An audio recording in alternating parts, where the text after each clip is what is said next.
மன்மதனின் முகவரி Plato shirts. 6 முதல் 60 வரை. மன்மதனின் முகவரி பிளாட்டோ ஷர்ட்ஸ். அதாவது 10 மாசம் இந்த பொற்றாமரையின் திருவாசகமும் அவர் பப்ளிகேஷன்ல இது பண்ணது. அதுல அழகா படம் போட்டிருப்பாரு. மாணிக்க வாசகர் அந்த குழந்தை கருவிலிருந்து வரும்போது எப்படி இருக்கும். மாணிக்க வாசகர் ஒரு ஆண். ஆனா எப்படிலாம் குழந்தை கரு உருவாக்கி ஒரு அம்மா எப்படி வயிற்று அவங்களை தாங்குவாங்க, எப்படிலாம் அந்த நிலைகள்ல அவங்க உணர்வாங்கன்றத உணர்வு பூர்வமாக உணர்ந்து அதை எழுதும் போது சில நேரங்களில் பெற்ற தாய்க்கு கூட அந்த உணர்வு வந்திருக்குமான்னு சொல்ல முடியாது. அந்த அளவுக்கு எழுதியிருப்பாரு. அதை அழகா படம் போட்டு காமிச்சிருப்பாரு அந்த இதுல. நான் நிறைய பேருக்கு இந்த புத்தகத்தை வெளிநாட்டிலாம் பரிசீலிச்சிருக்கிறேன் மக்கள் இருந்தாலும். அப்போ அப்படி உணர்வு பூர்வமாக இலக்கியத்தை அணுகக்கூடிய இலக்கியத்தோட நோக்கம் இதுதான், வேற ஒன்றும் இல்லை. தமிழ் மொழி வளர்ச்சி மாத்திரமல்ல, சமூக பண்பாட்டு வளர்ச்சி மாத்திரம் இல்ல, நம்மளை அறியக்கூடிய நிறைய விஷயங்கள் தெரிந்து கொள்ளக்கூடியது கூடி இலக்கியத்தில் இருக்கு. சங்க பாடல்கள் மொத்தம் எத்தனை? தமிழ் மாணவர்கள் சங்க பாடல்கள் மொத்தம் எத்தனை?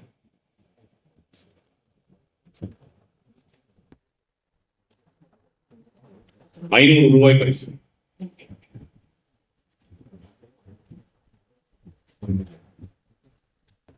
சங்க பாடல் எத்தனை யாருக்கும் தெரியாது. ஆனா நமக்கு கிடைச்சிருக்கு. நான் தெரியாதுன்னு என்ன சொல்ல வந்தேன்னா, நமக்கு கிடைச்சிருக்கிறது. ஏன்னா நிறைய பாடல்கள் அறிந்து போயிருக்கு. நமக்கு கிடைத்திருக்கக்கூடிய சங்க பாடல்கள் 2381. எத்தனை? 81. நற்றினை நல்ல குறுத்தொகை 500 10 ஓகுரி பாடல் கற்றிறைந்தாரையத்தில் கலியோடு அகம்புறம் என்று திறந்த 8 தொகையும் 10 பாட்டும் 18 கீழ்கணக்கும் சேர்த்து நீங்க பார்த்தீங்கன்னா, சங்கத்தில் மிகப்பெரிய விஷயம் என்ன அப்படின்னா, எல்லாமே அக இலக்கியம். பொதுவா சங்க பாடல் எடுத்துட்டீங்கன்னா எல்லாமே புறநானூறு இருக்குது. அது மாதிரி 10 பாட்டுல ஒரு 4 பாட்டு தான் அகப்பாட்டு. 1862 பாடல்கள், 2381 பாடல்களில் 1862 பாடல்களும் அகம் சார்ந்தது, அக இலக்கியம். 1862 அக இலக்கியம். அது 4 பாட்டு பரிபாடல் வருவது, மற்றதெல்லாம் மற்றதில் வருது. 1857 பாடல்கள், மற்ற இலக்கியங்கள் 6 இலக்கியங்களா வருது. ஏன் சொன்னேன் அப்படின்னா, கவிதையை, இலக்கியத்தை, பக்தியை, உணர்வை அகம் வாயிலாக உணர்த்துவதுதான் ரொம்ப ஈஸி. அப்போ இந்த பக்தி நிலை அப்படின்றது என்னது? காதலுக்கும் பக்திக்கும் என்ன டிஃபரன்ஸ்? அதாவது நம்ம இந்த ஜெனரேஷன் பாஷையில சொல்லணும் அப்படின்னா, ஒரு பாட்டு வந்திருக்கும் இல்லையா, காதல் என்ற ஒன்று கடவுள் போல உணரத்தானே முடியும், காயம் பட்ட குழந்தை வாயை மூடி எழுதுமே சொல்ல வார்த்தை இல்லை. காதல்ன்ற உணர்வு கடவுள் போல உணரத்தானே முடியும். அதாய பக்தி. சிலர் காதல்னு சொல்லுவாங்க, சிலர் பக்தின்னு சொல்லுவாங்க. நம்மால் யாரை காதலிச்சார்? மாணிக்க வாசகர், சிவபெருமான். அப்படியே அவரை மாதிரி அக இலக்கியம் எழுத விட்டுருந்தோம்னா எங்கேயோ போயிருப்பாங்க. அதவே பக்தியில குழைச்சு குழைச்சு குழைச்சு எல்லாரும் கொடுத்துருக்கிறாரு. ஐயா சொன்னாங்க எல்லாரும் படிக்கணும் அப்படின்னு சொல்லிட்டு. ஏன் படிக்கணும் அப்படின்னா, நம்ம இதுல உள்ள கருத்துக்களை புரிஞ்சுக்கிறது படிக்கணுமோ இல்லையோ, அதுல உள்ள இலக்கியங்களை புரிஞ்சுக்கிறது படிக்கணும். நான் சங்க பாடல் எத்தனைன்னு கேட்டேன். என்ன இலக்கணம் அதில் இல்லை. நிறைய அரசியல் கல்நடை ஆசிரியர் யுத்தம் எழுதியிருப்பார், வெண்பா அதன் ஆசிரியர் எழுதியிருப்பார், நிறைய விஷயங்கள் எழுதியிருப்பார். அப்போ இலக்கியங்களையாவது புரிஞ்சு கொள்ள நமக்கு படிக்கணும். நீத்தல் விண்ணப்பம் எத்தனை பேர் படிச்சிருக்கீங்க? அதுல திருவாசகத்தில் போய் உண்மையிலேயே அதாவது எப்படி வர்ணிக்கிறார் அப்படின்றத படிக்கணும். அப்படின்னா சும்மாவது அர்த்தமே புரிய வேணாம். சும்மா எடுத்து நீத்தல் விண்ணப்பம் 6வது 31 தொகுதி பாடல்கள்ல 6வது தொகுதி பாடல் நீத்தல் விண்ணப்பம். நீத்தல் விண்ணப்பம் மாத்திரம் படிச்சா அப்படியே அந்த மாதிரி ஒரு தமிழ், நீங்க ஊமையெல்லாம் படிக்கிறீங்க இல்லையா, அந்த மாதிரி ஊமை சொல்றதுக்கு 100 ஆள் பிறகுதான் வரும். அப்படி ஊமை இருக்கு. கடையவனேனை கருணனினால் கலந்து ஆண்டு கொண்ட கிடையவனே விட்டுடுது கண்டாய் விரல் வேகையின் தோல் உடையவனே மண்ணும் உத்திரகூச மங்கைக்கு அரசே சடையவனே தளர்ந்தே விரான் என்னை தாங்கிக் கொண்டேன். அப்படியே கொல் முடியுது, தூக்குவார் அடுத்தது. கொல் ஏறு விளவா கடா தடம் கொங்கையர் பூவை செவ்வாய் இல்லேன்னு விட்டுடுது கண்டாய். அதாவது அவர் என்ன சொல்ல வர்றாருன்னா, இறைவனுடைய செவ்வாயை வர்ணிக்கிறார். வர்ணிக்கும் போது எப்படி வர்ணிக்கிறாரு? கொல் ஏர் பிளவு அகலா தடம் பொங்கையர் பொவ்வை செவ்வாய் அப்படின்னு. அதாவது ஏர் பூட்டி நீங்க எல்லாம் பார்த்திருக்க மாட்டீங்க. ஏர் பூட்டி விழுகும் போது ஏர் அப்படி விழுந்துட்டே போச்சுன்னா மண்ணை பொழந்து போனா எப்படி வரும்? இப்படி ரெண்டு அப்படி பிரியும், ரெண்டு வரம்பா பிரியும். கொல் ஏர் பிளவு அகலா தடம் கொங்கையர் கொங்கை செவ்வாய். வாயை பார்த்த உடனே அவருக்கு எப்படி தோணுது அப்படின்னா, ஏர் ஓட்டணும்னா எப்படி பிளவு போட்டு அப்படி போதோ அது மாதிரி இருக்கியா அப்படின்றாரு. ஆனா அவர் எதை சொல்றாரு? இறைவனை பாடுங்கிறார். அங்க பாடும்போது என்ன பாடுனா, கொள்ளேர் பிளவாகல தடம் கொங்கையர் கொங்கை செவ்வாய் பிள்ளே. யோ, நான் உன்னிட்ட வந்தேன், சாமி கும்பிட்டேன், இறை ஆட்கொண்டாய், இருந்தாலும் என் மனசு என்ன பண்ணுது? என் மனசு எங்கே போகுது? சிற்றின்பத்தை நோக்கியே போகிறது அப்படின்னு தான் கொள்ளியர் இளவகலா தடம் கொங்கையர் கொங்கை செவ்வாய். அதை பிடிச்சிட்டு நான் போனா கூட நான் போயிடுவேன், என்னைய நீ விட்டுறாரு. ஆர்டர் போடுறேன். சிவபெருமானுக்கு ஆர்டர் போட்ட ஒரே ஆளு, என்னை விட்டு போயிடாது நீ, நான் அப்படித்தான் போவேன், போகாது. அப்போ இலக்கியங்களில் இலக்கணங்களையும் இலக்கிய சொற்களையும் இலக்கிய குறியீடுகளையும் மோஸ்ட்லி இது எல்லாமே இறைச்சி என்ற அந்த இலக்கிய குறியீடுகள் பற்றி நிறைய விஷயங்கள் நடத்துறது. அப்போ இலக்கியம் எதுவும் அதான் சொன்னேன், உணர்வுபூர்வமாக படிக்கக்கூடிய இலக்கியத்தில் ஒருபாடு விஷயங்கள். திருவாசகத்தை பொறுத்தவரை பேசணும் அப்படின்னா ஒரு நாள் இல்லை, 2 நாள் இல்லை, எத்தனை நாள் பேசினாலும் பேசிட்டே போலாம். நிறைய அருட்களஞ்சியம், அருள் களஞ்சியம், உணர்வு களஞ்சியம், பொருள் களஞ்சியம், தமிழ் களஞ்சியம், எந்த களஞ்சியத்தில் வேணாலும் சேர்க்கலாம். அப்பேற்பட்ட களஞ்சியம் இந்த திருவாசகம். அப்போ இது நம்ம குறிப்பா பார்த்தோம் அப்படின்னா நம்ம நால்வர்களை நம்ம நால்வர்களை பாராட்டுறோம். ஊழியர்கோன் வெப்பளித்து ஒளியர்கோன் கலன் போற்றி ஆளுமிசை கண்சிதற்கள் அணைந்த பிரானடி போற்றி வாடி திருநாவலும் வன்கொண்டோர் பதம் போற்றி ஊழிமடி திருவாரூரர் திருத்தால் போற்றி. ஐயாச்சன் அந்த 4 பேரோட 4 இருப்பாங்க. இந்த 4 ஏன் 63 நாயன்மார்கள் இருந்தாலும், மாணிக்கவாசர் அதில் இல்லாத 63 நாயன்மார்கள் இருந்தாலும் 4 சிறப்பாக நம்ம போட்டுவது என்ன அப்படின்னா இந்த 4 ஒவ்வொரு தேவாரமும் 4வது மாணிக்கவாசகரோட திருவாசகம் திருக்கோவையார் படிச்சோம் அப்படின்னா அத்தனை இலக்கியங்களையும் படிப்பதற்கு சமம். அப்போ இலக்கியங்கள் மனிதனை பண்படுத்துவது, மனதினை பண்படுத்துவது. அந்த பண்பட்ட மனதோடு இலக்கியங்களை அணுகும் போது இறைவன், அதான் நான் முன்னாடி சொன்னேன், இறைவன் அப்படிங்கிறது என்னையா? சிலருக்கு உருவம், சிலருக்கு உணர்வு, சிலருக்கு எல்லாம். அதைத்தான் சபரிமலையில் நாங்கள் கொண்டாடுவோம். சபரிமலையில் யாராவது சபரிமலை பேருக்கு நிறைய மாலை போட்டிருக்கேன். என்ன எழுதியிருக்கோம் இங்க? சபரிமலையில் என்ன எழுதியிருக்கோம்? போனது இல்லையா? சபரிமலை போனால் கை தூக்கியா? எங்க சார் 18 படியில ஏத்தி விடுறாங்க, ஏத்தி விட்ட உடனே 18 மணி நேரம் நின்று முக்கி முனை போறதுக்குள்ளே சாமிங்கிறாங்க போயிருது அப்படின்னு திட்டாதீங்க, நான் தான் இங்க இருக்கிறேன். அப்போ தத்துவமசி அப்படின்னு எழுதியிருப்பாங்க. தத்துவமசி அப்படின்னா என்னது? நீயே நான் ஆகிறாய், இல்ல நானே நீ ஆகிறான்னு சொல்லாரு. இறைவன் 2 அல்ல. வேதங்களில் படிக்கும் போது அத்வைதம் சொல்லி ஆதிசங்கர் சொல்லுவார் இல்லையா? அத்வைதம்னா 2, அத்வைதம்னா 2 இல்ல 1, எல்லாமே 1 தான். அந்த அத்வைதத்தை சொல்லக்கூடிய ஒருமைப்பாட்டை விளக்கக்கூடிய ஒரு கோவில் சபரிமலை கோவில். அந்த சபரிமலை கோவில்ல தத்துவமசின்னு எழுதியிருக்கு. அது என்னன்னா, கடவுள் அப்படின்றது ஒரு உணர்வு. சிலர் எப்படி வேணாலும் எந்தெந்த உணர்வை உருவத்தில் பார்ப்பார்கள், உணர்வாய் பார்ப்பார்கள். எப்படி பார்த்தாலும் அந்த உணர்வை இறைநிலைங்கிறது என்னது? நான் போய் கடவுளாகிறேன் அப்படிங்கிறது என்னது? இறைவனின் தன்மையை அடைவது. அந்த இறைவனின் தன்மையை அடையக்கூடிய ஒரே வழி இலக்கியங்கள். நமக்கு தமிழ் தான் தெரியும். ஷேக்ஸ்பியர், ஹோமர், ஷேக்ஸ்பியர், அப்புறம் வேர்ட்ஸ்வொர்த் அப்படின்னு கவிதைகள்லாம் படிச்சா யாருக்கெல்லாம் புரியும்?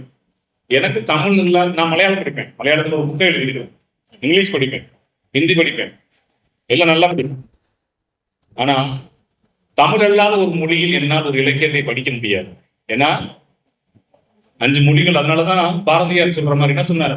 யாமறிந்த மொழிகளிலே தமிழ் மொழி போல் இனிதாவது எங்கும் காணும் பாமரராக அதை எழுதிட்டு போறாரு. அப்போ பாரதியார் ஏன் சொன்னார் அப்படின்னா எனக்கு 5 மொழி தான் தெரியும். 5 மொழியில் தமிழை போல் இலக்கியத்தை, தமிழை போல் காதலை, தமிழை போல் காமத்தை, தமிழை போல் உணர்வை, தமிழை போல் பக்தியை, தமிழை போல் இலக்கியத்தை சொன்ன என்ன ஞானறிந்த மொழிகளிலே ஒரு மொழியில எனக்கு இது வரைக்கும் புரிஞ்சுக்க முடியாது. ஆக அது இத்தனை ஒன்றாக திரட்டி அழிக்கக்கூடிய ஒற்றை களஞ்சியம் திருவாசகம் என்று கூறி வாய்ப்பிற்கு நன்றி கூறி விடைபெறுகிறேன்.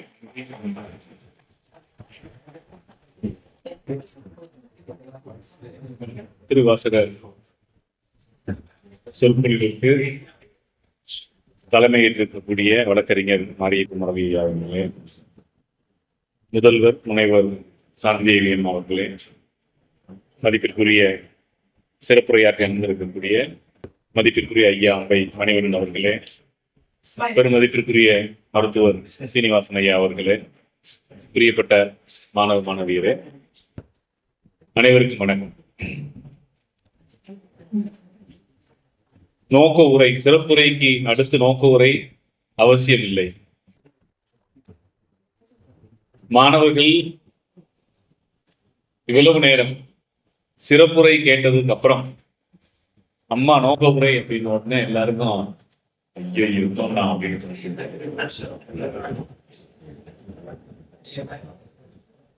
10 நிமிஷத்துல போயிடும். ஓகே, பொதுவா ஓகே. அதாவது இந்த திருவாசக நினைவு அறக்கட்டளையை தொடங்கியது என்னுடைய அப்பா என்பதற்காகவோ, நான் பிறந்த ஊர் திருவாரூர் மாணிக்கவாசகத்தை வந்து அதே வீட்டில் பிறந்ததற்காகவோ இல்லை. இங்க இருக்கிற அனைவருமே வந்து தமிழ் படிக்கக்கூடிய மாணவிகள். அது ஒரு பெரும் பேரு, எல்லாரும் கிடைக்காது. நான்லாம் தமிழ் படிக்கிறதுக்கு தமிழ்ல போய் ஜாயின் பண்றவரை போயிட்டேன். தியாகராஜர் கல்வி ஐயா சொன்னார், BA தமிழ் லிட்ரேச்சர் ஜாயின் பண்ண போயிட்டேன். அங்கிருந்து காதை பிடிச்சிட்டு வந்தாங்க. இன்ஜினியரிங் படிச்சேன், என்னமோ ஆச்சு, இப்படியே வந்துட்டேன். நான் திருவாசகம் இப்பதான் படிச்சிருக்கேன். என்னுடைய கல்லூரி காலம் வரை நான் திருவாசகம் படிச்சது. திருவாசகம் படிச்சது இல்லை, சிவபுராணம் படிச்சது. ஆனால் என்னுடைய தந்தை காலையில் எந்திரிச்சாருன்னா 4 மணிக்கு மணி அடிச்சு சிவபுராணம் மொத்தம் படிப்பார். நான் கேட்டு மாத்திரம் தான் இருக்கேன், சிவபுராணம் படிச்சது கிடையாது. அதனால என்னவோ தமிழ்ல ஒரு ஆர்வம். நம்ம எல்லாம் பண்ணணும் இல்லையா? எதுக்காக தமிழ் இலக்கியம் படிக்கணும்? வேற ஒன்றும் கிடைக்கல சார், அதனால படிக்க வந்தோம். அதுக்காண்டியா? அதாவது இவ்வளவு நேரம் மதிப்பிற்குரிய ஐயா மணிவண்ணன் அவர்கள் உரையாற்றி சற்றே வேற அலுவல் பணி காரணமாக தாமதமாக வந்த ஐயா மன்னிக்கவும் மருத்துவர் ஸ்ரீனிவாசன் அவர் உங்களுக்கு தெரியுமான்னு தெரியல, அறிமுகப்படுத்தினாங்களா எனக்கு தெரியல. அந்த டைம்ல பண்ணேன். AR மருத்துவமனையுடைய மருத்துவர் ஐயா ஸ்ரீனிவாசன் போச்சு.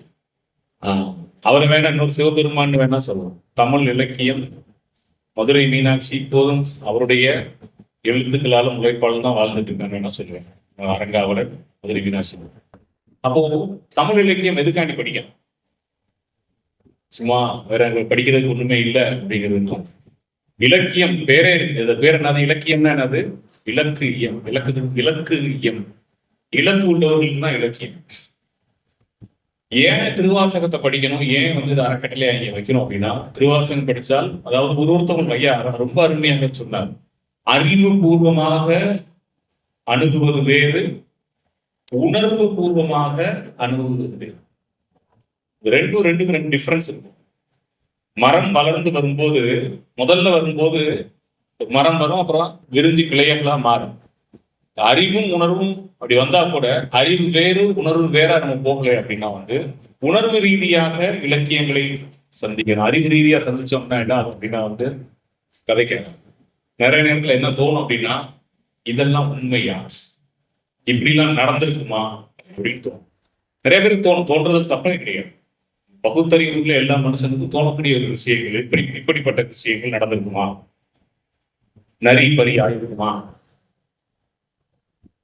மண் சுமந்தங்க போய் பிறன்பால் அடிபட்ட போது அவர் விழுந்திருக்குமா அப்படின்னு தோணுதுன்னா நம்ம இலக்கியத்தை உணர்வு பூர்வமாக அல்ல, அறிவு பூர்வமாக இலக்கியத்தை அறிந்து கொண்டிருக்கணும்.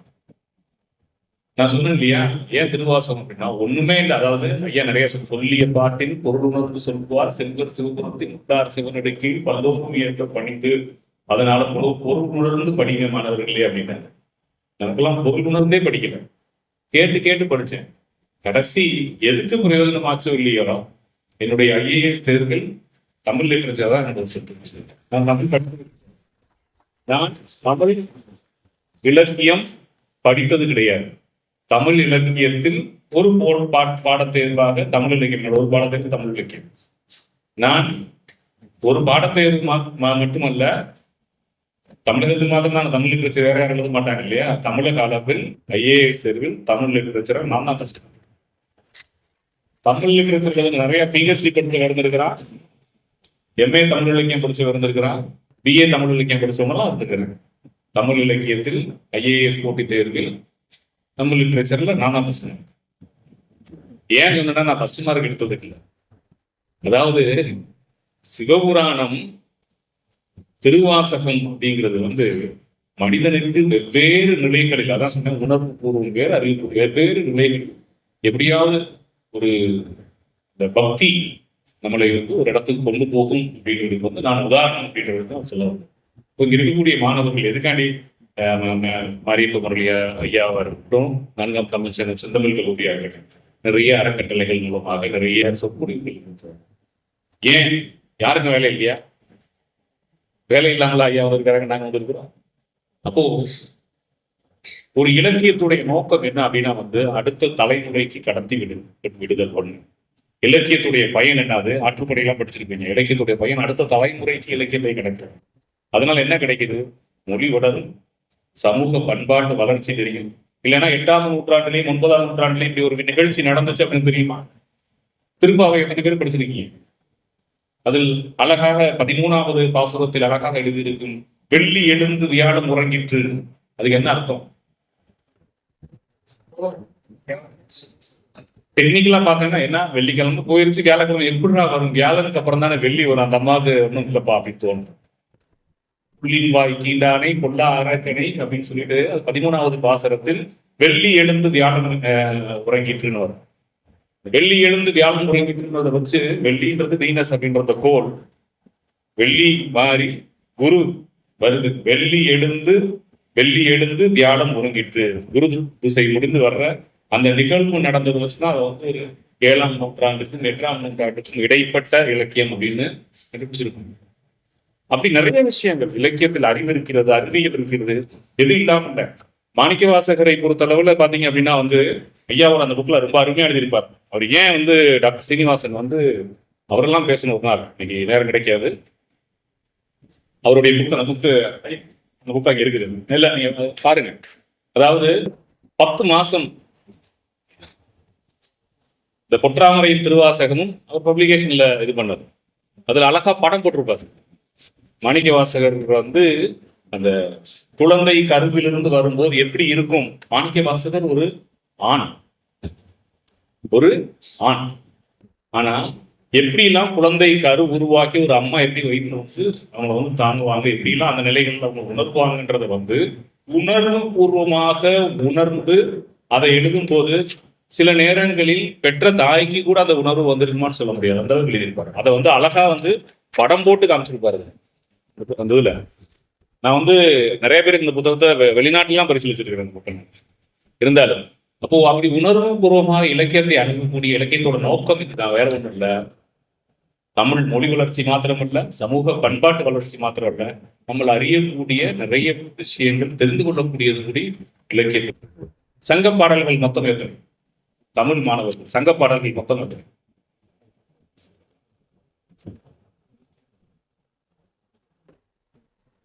500 ரூபாய் பரிசு.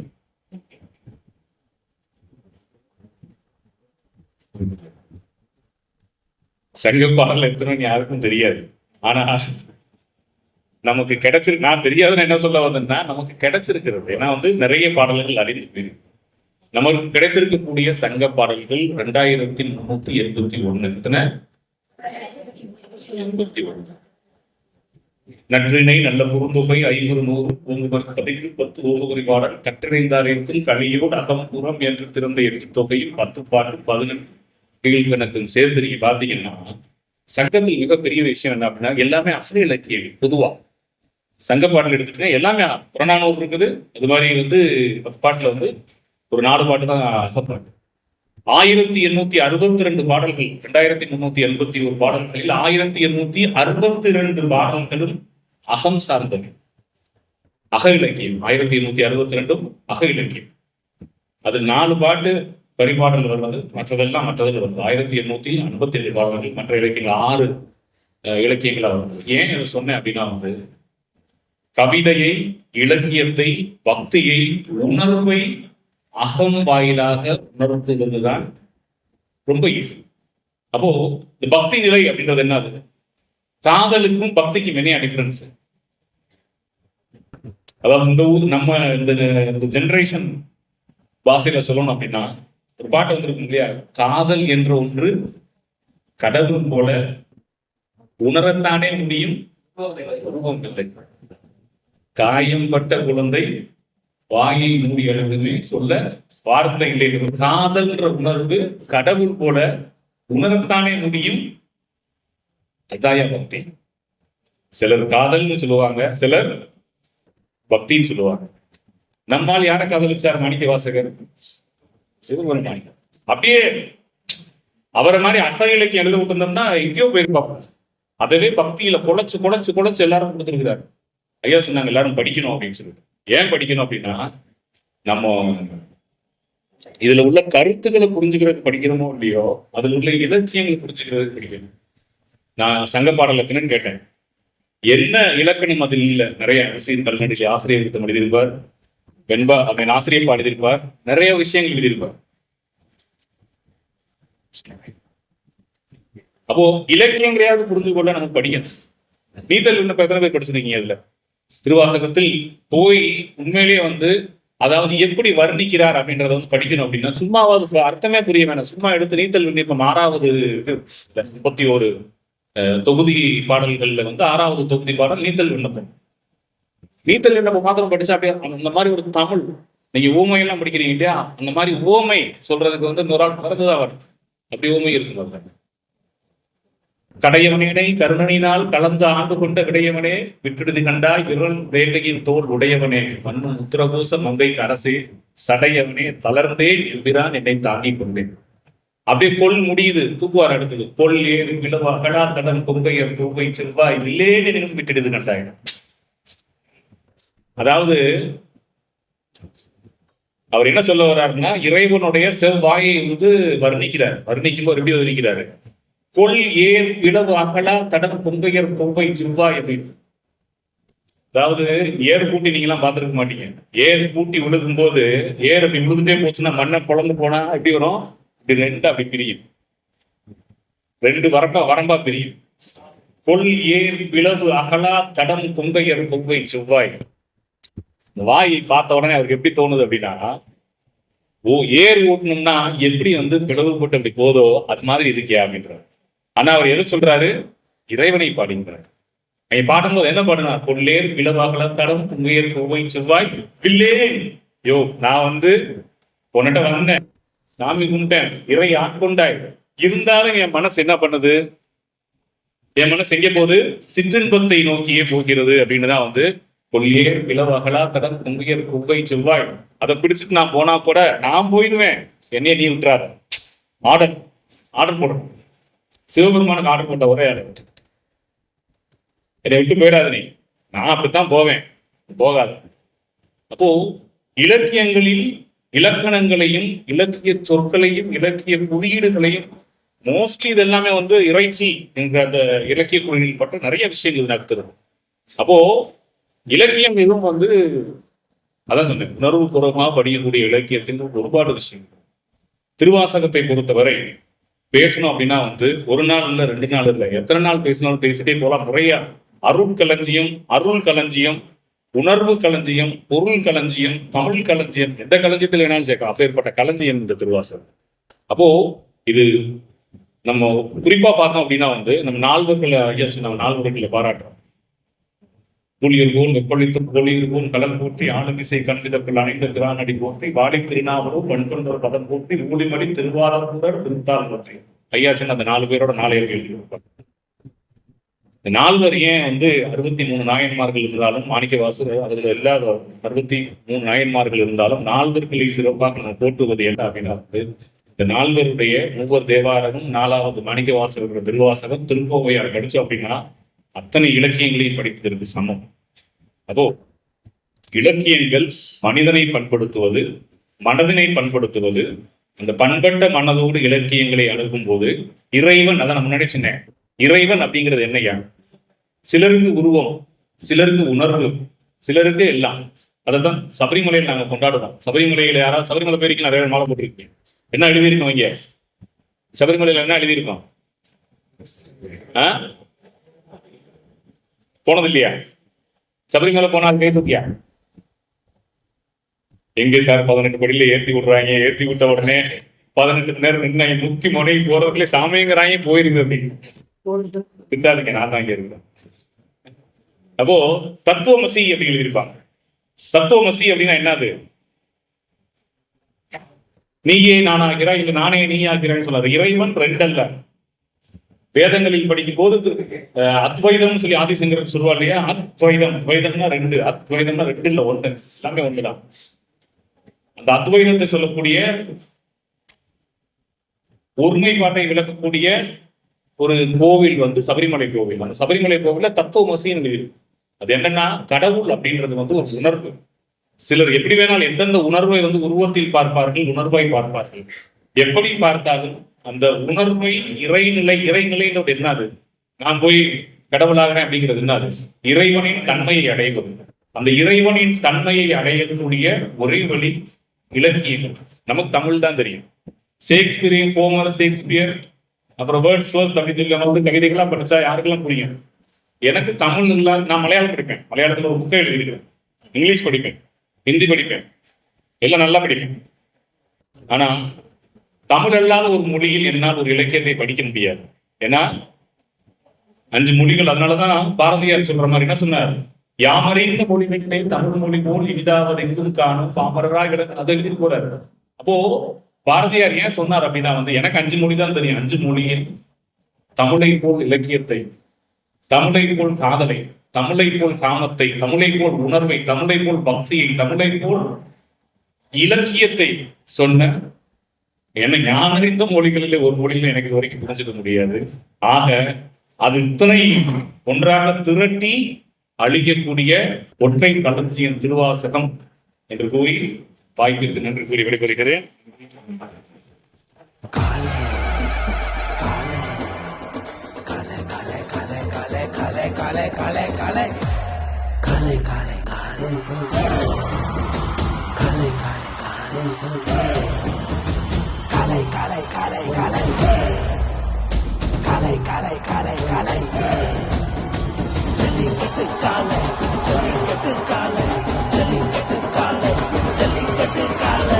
Jellikattu dhotis and shirts from the house of Plateau.